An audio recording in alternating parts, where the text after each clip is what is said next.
Olá, Deus abençoe muito sua vida. Eu sou o pastor Luciano e quero trazer uma palavra contextualizada do ponto de vista histórico e também do ponto de vista bíblico sobre o cenário global em que estamos vivendo nos dias atuais.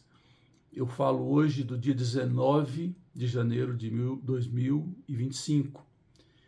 E é interessante isso porque hoje, domingo, inicia o processo de devolução, de resgate de 33 reféns presos ali na Palestina, ou em especial em Gaza, no território de Gaza.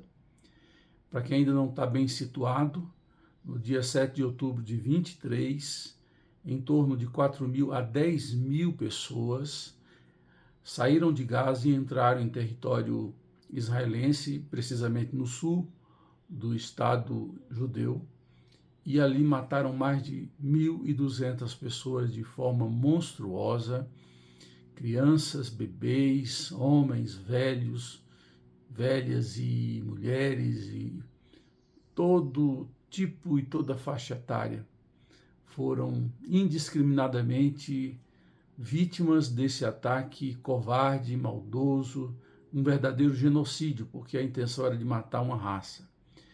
E Israel, então, invade Gaza e hoje nós temos um grande conflito, um conflito que desde 2023 se arrasta, nós já estamos em 25. E agora, por último, houve um acordo entre Israel e o Hamas, e nesse acordo foi decidido que 33 pessoas seriam libertas, escalonadas. Hoje, 3 pessoas serão libertas e no espaço de 3 semanas, 6 semanas, melhor dizendo, os demais serão libertos, resgatados. E Israel tem a obrigação de, entre presos terroristas que estão nas prisões de Israel e manifestantes que foram presos por precaução, 1.904 pessoas. 1.904 pessoas palestinas serão trocadas por 33 judeus. No primeiro momento, na sua cabeça deve estar o que está na maioria das cabeças das pessoas. Ou seja, isso é injusto. Como é que troca 1.904 por 33? Sim, tá, em Israel, apesar do acordo ter sido firmado, há uma inquietação, há um inconformismo com essa troca. Sempre foi assim. O judeu sempre pagou mais pelo refém, pagava, devolvia mais para Gaza ou para o palestino para ter de volta um soldado, um civil israelense preso. Mas os números agora são assombrosos, são assustadores. Se você for fazer um cálculo, 1904 por 33 vai dar 57,65, ou seja, quase 58 pessoas por uma. E aqui é que está o ponto que hoje eu quero me deter. A Bíblia vai dizer que nós somos escravos do pecado. Nós estamos presos pelo pecado, presos pelo diabo. Nós fazemos parte de um reino das trevas enquanto Jesus não nos liberta dessa prisão, dessa escravidão. É interessante que quando você lê o Evangelho de Marcos, Marcos diz que Jesus faz uma afirmação muito interessante em Marcos 10, 45. Jesus diz: pois o próprio Filho do Homem não veio para ser servido, mas para servir e dar a sua vida em resgate por muitos. A palavra resgate está dentro de um contexto de palavras que formam uma doutrina bíblica que está ligada à palavra redenção. A redenção tem a ver com um resgate pago para libertar alguém que é seu, e que está em domínio de outra pessoa. No contexto do Novo Testamento, a palavra redenção, resgate, remir, redimir, todas essas palavras estão ligadas ao mesmo termo, tem a ver com a ideia de pagar para ter de volta. Não tem só esse significado, mas o principal significado é esse: pagar para ter de volta. Pagar o resgate é você dar algo em troca para que alguém seu venha de volta a fazer parte do seu contexto familiar, de amigos, e você possa ter de volta alguém, sobretudo pessoas. Esse é o tema. E Jesus vai dizer que quando ele se propõe a dar a vida, ele está pagando um preço, ele está fazendo isso em resgate, para nos libertar, primeiro, da condenação do pecado, segundo, para nos resgatar do domínio, da posse de Satanás. E é interessante pensar dessa forma, porque a nossa situação espiritual é tão grave que só um preço muito alto pode nos redimir. Não tem a ver com recursos financeiros, não tem a ver com dinheiro, pelo contrário, tem a ver com algo mais sublime e precioso. Eu estava lendo aqui a carta de Pedro, no capítulo de número 1, versículos 18 e 19, e Pedro falando do valor desse resgate que Jesus teria que pagar. Ele diz: sabendo que não foi com as coisas corruptíveis, como prata e ouro, que fomos resgatados.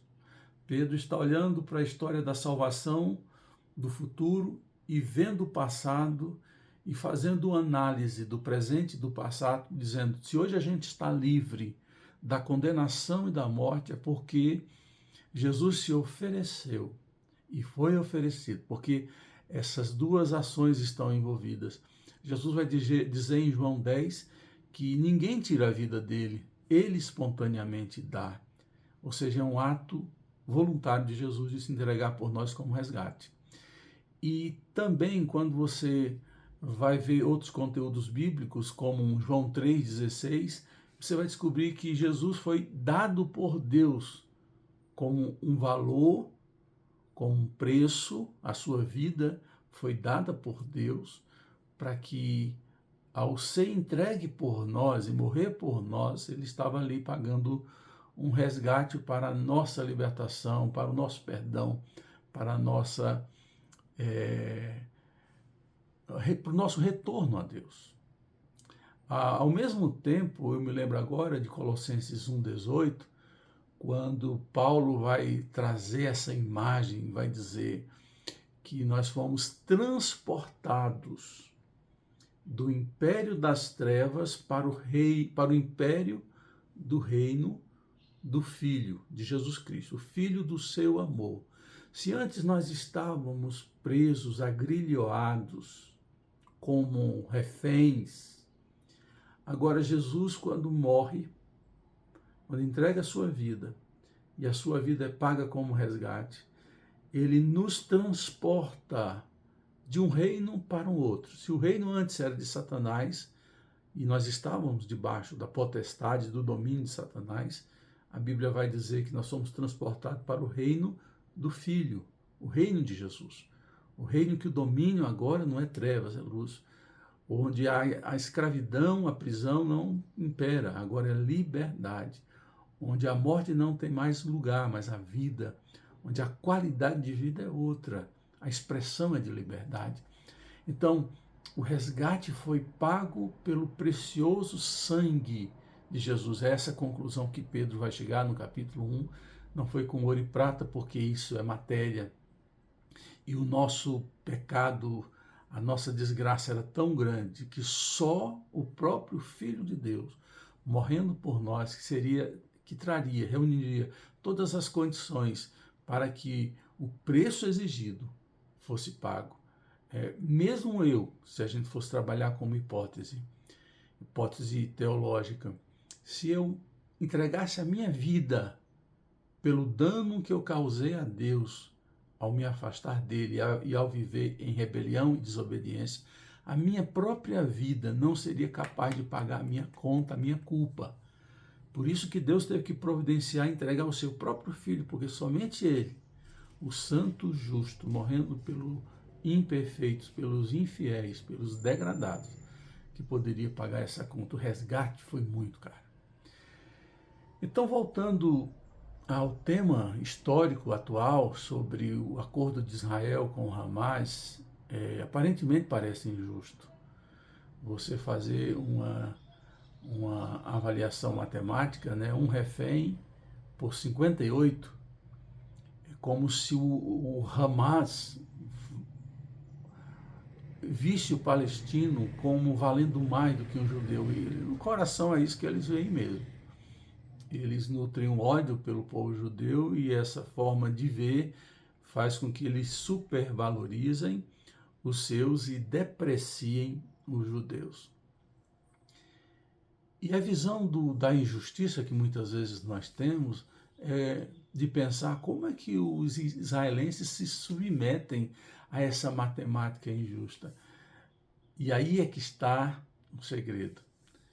Eles percebem que para, de fato, avaliar o que é valor, não está na quantidade representativa, ou seja, 58 valem mais do que um. Os judeus pensam, vale mais do que 58. Veja como muda a forma de pensar. E veja, também envolvida, para salvar eu pago um preço altíssimo. Então, quem vale mais, na verdade, é esse A conta é inversa. Não é 58 vale mais do que é vale mais do que 58. E é nessa visão aqui que Deus entra. Você vale muito mais do que você pensa. Você que anda com cabeça baixa, que anda pensando em tirar sua própria vida, que anda se vendendo barato, que olha para si e não vê valor algum, há um Deus que pagou muito por você. Há um Deus que entregou o seu próprio filho para morrer por você, porque ele viu valor em você. Você não é só você vale mais do que ouro e prata. O sangue de Jesus Cristo foi derramado por você para que a conta fosse paga.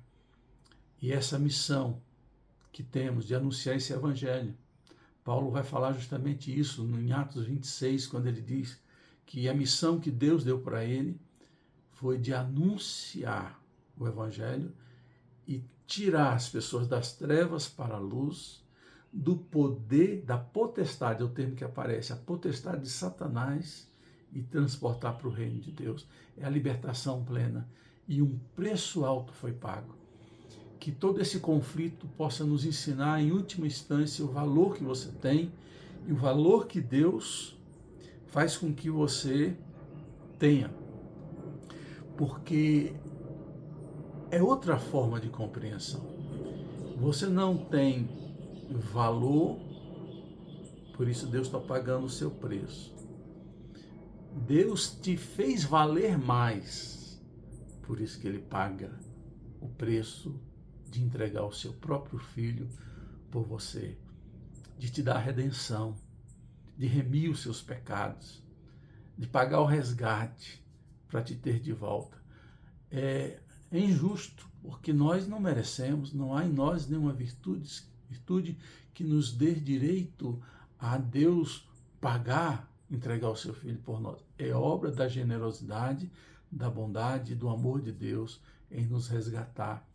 Que isso possa tocar fundo ao nosso coração hoje. Deus nos resgatou em Cristo Jesus com a morte do seu Filho.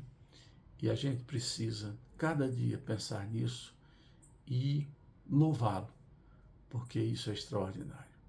Deus o abençoe hoje e sempre. Amém.